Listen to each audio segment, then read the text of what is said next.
Hello friends, എൻ്റെ ഒരു പുതിയ വീഡിയോയിലേക്ക് സ്വാഗതം. കണ്ടോ, ഇന്ന് മഴ മാറിയ നേരത്തെ ഞാനൊന്ന് പുറത്തേക്ക് ഇറങ്ങിയതാണ്. എനിക്ക് 2 പാവയ്ക്ക കിട്ടി. പിന്നെ ഇവിടെ കുറേ കുഞ്ഞന്മാരുണ്ട്, അവരും കൂടെ പറിച്ചെടുക്കണം. പിന്നെ ഒരു പാവയ്ക്ക പൊതിഞ്ഞ് കെട്ടാറായിട്ടുണ്ടായിരുന്നു, അത് പൊതിഞ്ഞ് കെട്ടി. കഷ്ടം, ഈ പാവയ്ക്ക പൊതിഞ്ഞ് കെട്ടിയിട്ട് പോലും അതിനകത്ത് കയറി ഈച്ച കുത്തി. മനുഷ്യരെക്കാൾ ബുദ്ധിയാണ് ഈച്ച. ഇവിടെ വേറൊരു പാവയ്ക്ക, അതും പൊതിഞ്ഞ് കെട്ടി. ഇതിൻ്റെ തൊട്ടടുത്തൊരു പാവയ്ക്ക ഉണ്ട്, അതിനി നാളെ ഒരു ദിവസം കൂടെ കഴിഞ്ഞിട്ട് പൊതിഞ്ഞ് കെട്ടിയാൽ മതി. ഇന്നുണ്ടായി പോകാൻ തോന്നുന്നു. അപ്പോൾ ഒരു ദിവസം കൂടെ കഴിഞ്ഞാൽ അത് അതുകൊണ്ട് ഇവിടെ ഇന്ന് വേറൊരു പൂക്കട വിരിഞ്ഞിട്ടുണ്ട്. ഇതും 2 ദിവസം കഴിഞ്ഞാൽ പൊതിഞ്ഞ് കെട്ടാറാവും.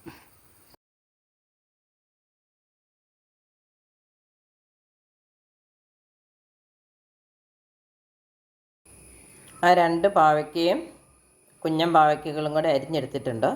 ഇന്ന് ഞാൻ ഇതിനകത്ത് ചേർക്കുന്ന എന്താണെന്ന് നോക്കിക്കേ. ഒരു വെറൈറ്റി സാധനമാണ്. പാവയ്ക്ക അരിഞ്ഞെടുത്തതിൻ്റെ ഒരു 4/1 ഭാഗമുണ്ട്. ഇത് ജാതിക്കകത്തുണ്ട്, ചെറുതാക്കി അരിഞ്ഞെടുത്തതാണ്. ഇതാണ് ഇന്ന് ഇതിനകത്ത് ചേർക്കുന്നത്. ഒരു പാവയ്ക്കയുടെ ഒരു 4/1 ഭാഗമുള്ളൂ കേട്ടോ. അപ്പം അതിൻ്റെ തൊണ്ടൊക്കെ ഒന്ന് ചീകി വൃത്തിയാക്കി പാവയ്ക്ക അരിയുന്ന പോലെ തന്നെ കനം കുറച്ച് അരിഞ്ഞതാണ്. അപ്പം പാവയ്ക്കയുടെ കയ്പും കുറയും, നല്ലൊരു ടേസ്റ്റും വരും. ഞാനിങ്ങനെ വയ്ക്കുന്ന പാവയ്ക്ക എന്നും തന്നെ ഉള്ള ഒരു തോരനാണ് പാവയ്ക്ക തോരൻ. അതിനകത്ത് പല സാധനങ്ങൾ, മുട്ട, കാരറ്റ്, മാങ്ങ, ഇങ്ങനെ എന്തെങ്കിലുമൊക്കെ ഇട്ടാണ് ഞാൻ മിക്കവാറും വയ്ക്കുന്നത്. അപ്പോൾ പാവയ്ക്കയുടെ കയ്പ് കുറയാൻ വേണ്ടി. ഇനി നമുക്കിതിനകത്തേക്ക് ഇഞ്ചി, ഉള്ളി, മുളക്, തേങ്ങ ഒക്കെ ചേർത്ത് കറിയാക്കാം. ഉള്ളി, മുളക്, ഒരു ചെറിയ കഷ്ണം ഇഞ്ചി, ഇതൊക്കെ ചേർത്തു. അടുപ്പത്ത് വെച്ചു. ഇനി നമുക്ക് തീ കത്തിക്കാം. അല്പം ഉപ്പ് നീര് ഒഴിക്കുന്നുള്ളൂ, വെള്ളമൊന്നും ഒഴിക്കുന്നില്ല കേട്ടോ. ഉപ്പ് നീരും ഒഴിച്ചു. ഇനി ഒന്ന്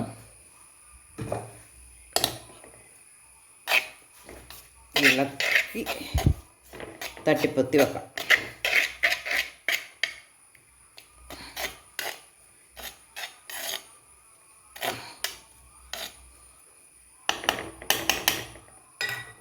ജാതിക്കകത്തോട്ടിന് വേവില്ലാത്ത, അതുകൊണ്ട് പാവയ്ക്ക വേകുന്ന ഒപ്പം തന്നെ വെന്തോളും. ആവി കയറുമ്പോൾ വേകുന്നത്. ഇതൊന്ന് മൂടി വെച്ച് ഒരു 2-3 മിനിറ്റ് കഴിയുമ്പോൾ ഇളക്കിയിട്ട് തോർത്തി കഴിഞ്ഞാൽ കിട്ടും. ഇതിപ്പം ഒന്ന് തട്ടിപ്പൊത്തി ആവി കയറാൻ വെച്ചേക്കാം അല്ലേ.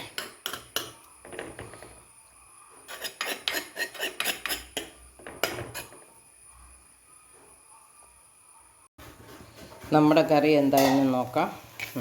ആവി കയറിയിട്ടുണ്ട്. വെള്ളമൊന്നുമില്ല, അതുകൊണ്ട് ഇനി നമ്മൾ ഇടയ്ക്കിടയ്ക്കൊന്ന് ഇളക്കി കൊടുത്ത് ഉപ്പ് നോക്കി. വേവായിട്ടില്ല, ഇച്ചിരി നേരം കൂടി ഇരിക്കണം. ഉപ്പുണ്ട്, ഒന്നുകൂടെ നോക്കാം. നിർത്താറായിട്ട് കാണാം.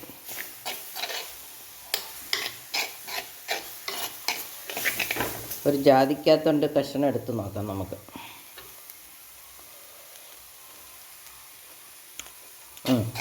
ഒരു ഗ്യാസും ഒരു കയ്പും ഒക്കെ ഉണ്ട്, നല്ലതാണ്. ഇപ്പോൾ പാവയ്ക്കയുടെ കയ്പ് കുറവ് കാണും. പാവയ്ക്കായ്ക്ക് ഒരു ചെറുപുളിയും, മൊത്തം തോരനൊരു ചെറുപുളിയൊക്കെ കാണും. ചെറുപുളിയുള്ള തോരൻ എന്ന് പറഞ്ഞാൽ എല്ലാവർക്കും ഇഷ്ടമല്ലേ. അപ്പോൾ നമ്മുടെ കറി വെന്ത് നിർത്താറായി. ഇനി നമുക്ക് വേണമെങ്കിൽ കടുക് പൊട്ടിക്കാം. ഞാനിപ്പോൾ ഇന്ന് കടുക് പൊട്ടിക്കുന്നില്ല, മിച്ചം വന്നെങ്കിൽ നാളെ ഒന്ന് ചൂടാക്കാൻ നേരം കടുക് പൊട്ടിക്കുക, അത്രേ ഉള്ളൂ. തേങ്ങ നല്ലതായിട്ട് ചേർത്തതല്ലേ, അതുകൊണ്ട്.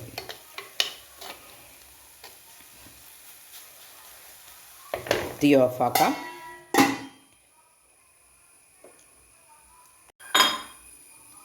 അപ്പം നമ്മുടെ പാവയ്ക്ക നിർത്തി ഒന്ന് ചിക്കി നിരത്തി വെച്ചിട്ടുണ്ട്. അവിടെ ഇരുന്ന് വെള്ളം വറ്റി ഉണങ്ങി വരട്ടെ.